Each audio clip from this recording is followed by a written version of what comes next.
It was my second night with this patient in his late 80s. He was terminally ill and was leaving for home hospice. In the middle of the night, I go to do vitals and he's talking out loud in his sleep and fidgeting. Hadn't done it the night before. I wake him up and ask what he was dreaming. Tells me he was dreaming about being with his friends when he was younger, such as going to the bar and partying. Said it was some of his favorite times in his life. I thought that I must have a great dream and left when I finished caring. A couple hours later, I had left with a co-worker to pick up a patient. When I returned, all of my co-workers were freaking out, even our senior nurses. My patient was on portable video because he could be forgetful at times. On the camera, they had witnessed multiple orbs shooting through the room that had looked similar to shooting stars. We get that from time to time, but they said that there was a crazy amount to where the room looked like it was glowing. Some co-workers even went in to check. When they did, the video person said they'd disappear, then return when staff left. By the time I returned, the orbs had just stopped. About 15 to 30 minutes later, my patient wakes up and decides to get up from bed. I went in there and thought it was weird for him because he didn't really do that the night prior. I asked him where he's going.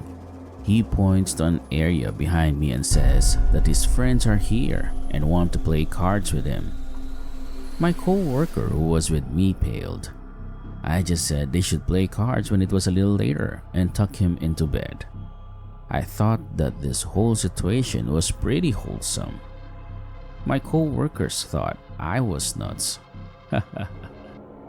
I was like his friends, just wanted to stop by and say hi.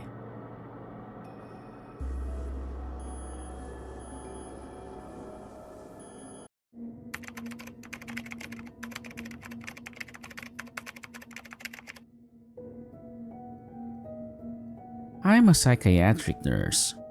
Early in my career, I worked at a residential mental health facility. There was a resident I'll call Marion Desheen. He was an elective mute, which simply means that he didn't, wouldn't, couldn't talk, but there were no pathological findings as to why. He had spoken earlier in his life, and in fact seemed quite normal back then, with the notable exception of being close to 7 feet tall. He'd been raised in the Deep South and joined the military when he was 19. After boot camp, he was so stationed somewhere in the South. One night, he just vanished. It was declared an AWOL for years, and finally he was declared missing and dead.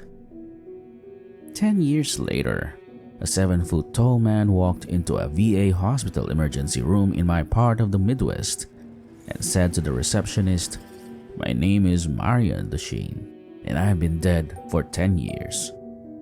Those were the last words he ever spoke.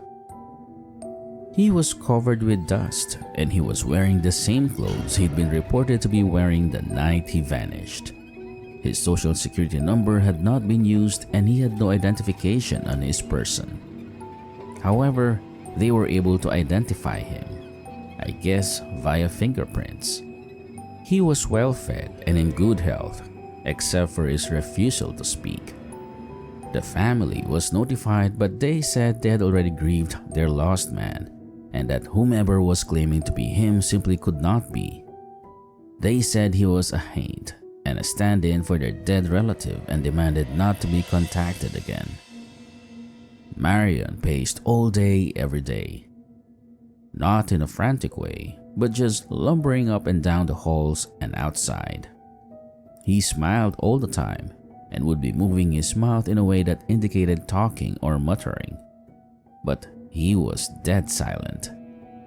He had an unnerving habit of throwing his head back with his mouth wide open as if he were laughing heartily, but not even a breath could be heard. If told to go to the dining room for a meal, he'd go and eat. But if nobody told him, he just kept pacing, never indicating hunger. If offered a cigarette, he'd smoke it in an oddly formal way, almost delicately, if that makes sense. But he never seemed to crave smoking. The man wanted nothing. If I talked to him, he appeared to listen, periodically throwing his head back in that laughter-mimicking way of his. There was nothing to do for this man. Various medications were tried, but they did not affect him either positively or negatively.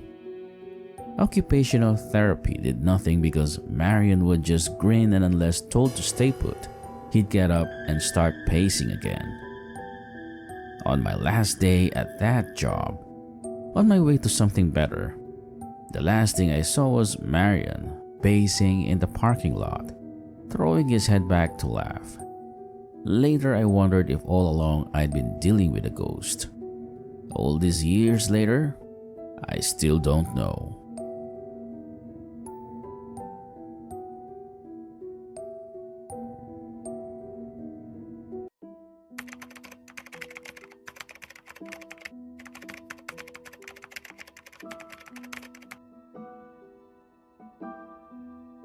I've worked in healthcare for over 20 years now, and I have a couple for working in nursing homes, seeing the figure in black, shooting across the hall, and then in the next 24 hours, a resident will die, and then in less than a week, another one will pass as well.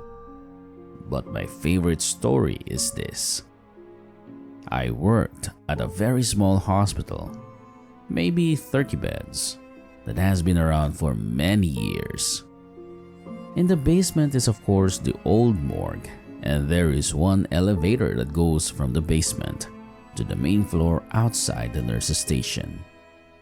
This elevator would come up in the middle of the night randomly, and the doors would open and all the staff would get up to go find the patient who just passed away. One night, my co-workers and I were sitting at the nurse's station, and down the short hall to our right, we hear this TV come on, and the volume is up as loud as it can go.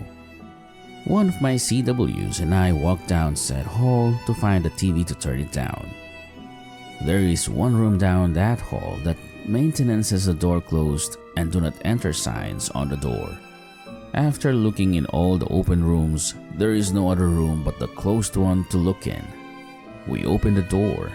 There is nothing in this room except the TV. I walked in, turned on the TV and said, "Stop that. There is a sick baby next door who needs to sleep, so please be quiet."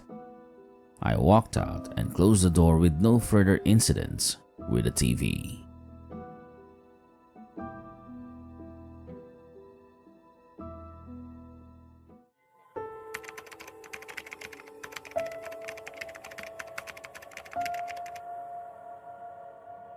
I used to work on a floor back in the day.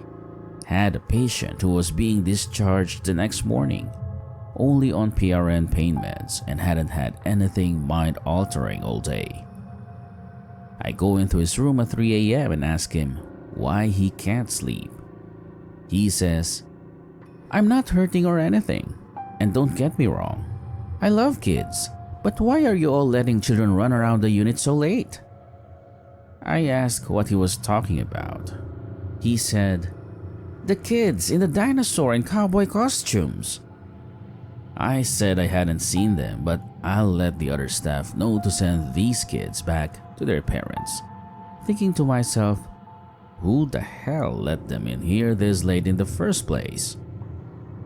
I head back to the nurse's station and tell the charge, who was worked there for years. I tell him, "Hey, the dude in room XY said he can't sleep because some kids keep coming in his room." He looks at me and says, less alarmed than you'd expect, "Oh, the kids in the dinosaur and cowboy costumes?" I asked a couple other more veteran staff, and they all had stories of patients telling them the same thing. If they were all messing with me, then half the unit and my patient were phenomenal liars.